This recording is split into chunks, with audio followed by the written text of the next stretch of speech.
Olá, tudo bem? Hoje nós vamos conversar então sobre a lição número 2. A lição número 2 ele fala sobre escrita numérica e estimativa de medidas. Então estamos lá na página 14. Lá no início ele traz ali para vocês uma ideia sobre o sistema de numeração decimal, decomposição por adição e multiplicação e estimativa de medidas. Vamos retomar rapidamente o que é cada um desses tópicos e depois a gente vai resolver duas questões.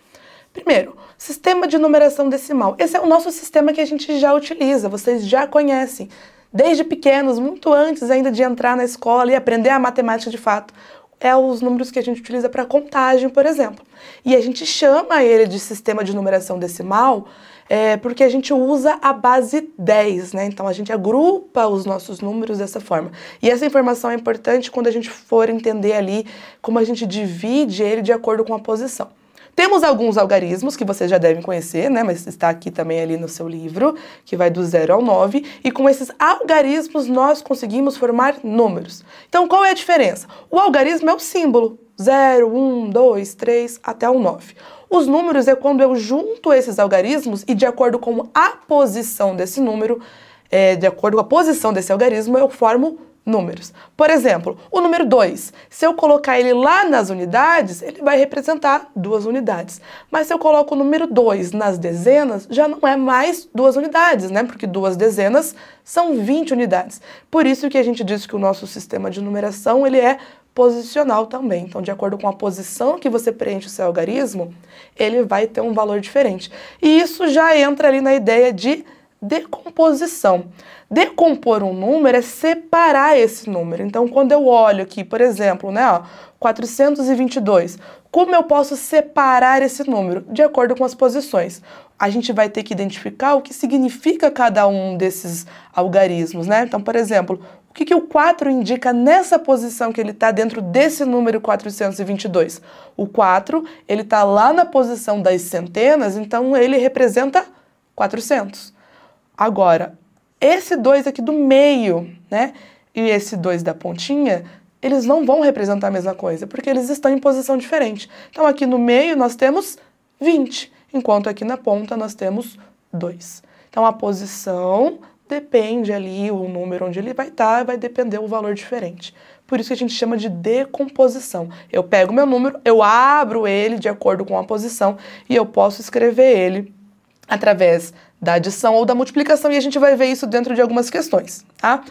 Outra coisa que é importante, a gente vai retomar aqui rapidamente, é que esses números a gente pode classificar eles, né? Então a gente pode dizer que eles têm ali algumas ordem ou classes. Então aqui no caso do 422, a gente pode dizer ali que ele tem apenas uma classe e 3 ordens, a unidade, a dezena e a centena.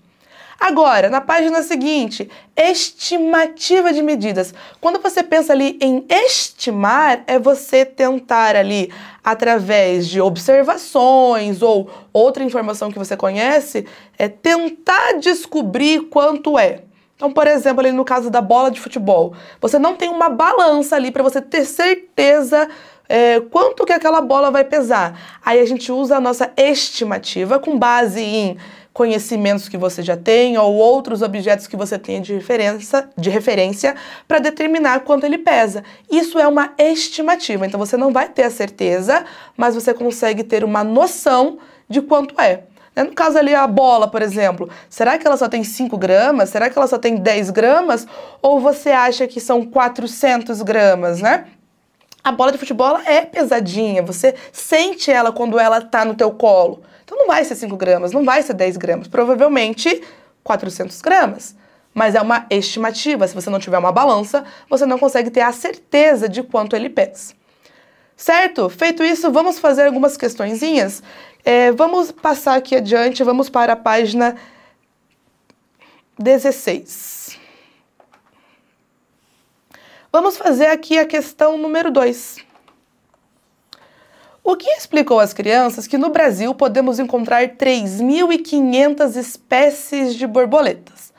Paulo anotou rapidamente esse número para não se esquecer.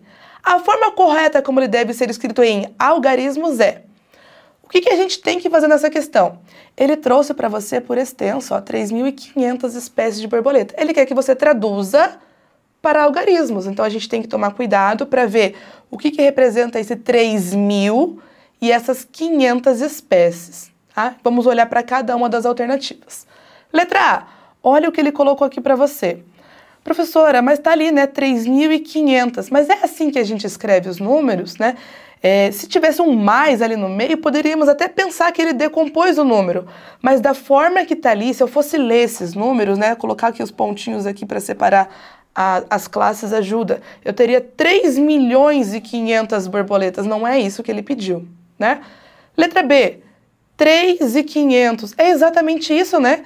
3.000, o 3 ele está na posição das unidades de milhar, o 5 está na centena, né, que são 500 unidades, então seria essa a alternativa.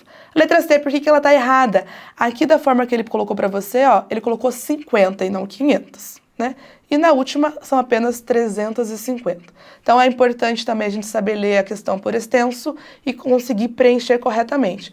Aqui, se a gente tivesse usado talvez a composição dos números, né, eu escrever ele, somar, ao invés de decompor, poderia te ajudar. 3.000 e 500, se é E, eu tenho que juntar.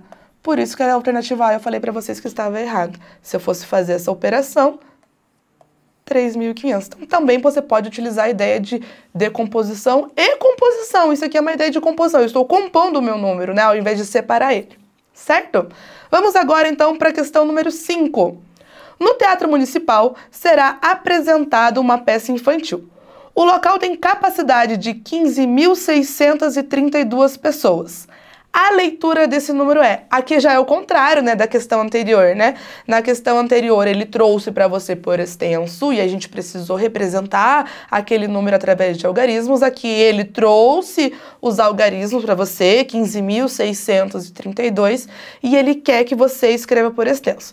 Para quem tem mais dificuldade, vamos fazer essa questão decompondo esse número e aí a gente consegue ler certinho cada um desses valores. 15.632, eu poderia escrever aqui, né, 15.000, do jeito que eu estou lendo, ó, 632. O jeitinho que a gente está lendo o número, ele já ajuda você a fazer uma decomposição. E é o jeito que a gente vai procurar agora nas alternativas. Letra A, 15.623, aqui ele trocou a posição, né, não é essa. Letra B, 15.263, também não é. 15.632, encontramos aqui nossa alternativa correta, né? Letra C. E a última, 15.236, trocou a posição dos algarismos. Se você troca a posição dos algarismos, já transforma completamente em outro número, né? A gente conseguiu verificar isso por essa questão, ok? Espero que vocês tenham entendido bem essas questões e eu vejo vocês no nosso próximo vídeo.